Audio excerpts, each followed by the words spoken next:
Ka IIM Shillong kala penlong ya ka program pinkup buram ka bakatsan ha ka lai bat sau tarik menta ubnai ringkat kisan ngut kinong pulih bela syak pinkup buram da ka kerdan PhD degree kat ba arspa prapuai ngut ki kena pulih na PGP jong usnam arhajar apuar arpusau sau penyongut na PGPEX jong usnam arhajar apulai arpusau bat khat rengut na PGPWE jong usnam arhajar apuar arpusau kira syapan keburam da kekerdan MBA degree.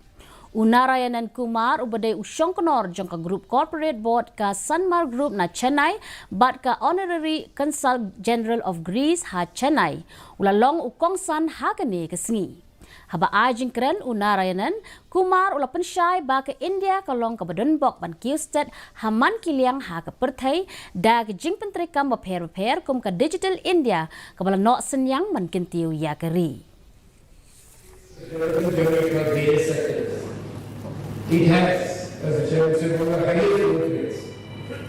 Some of the most brilliant minds in our country are in international companies. And you can name them, Microsoft, IBM, Google, Adobe, and I can go on, World Bank, etc. These are people from this country or from institutions like yourself.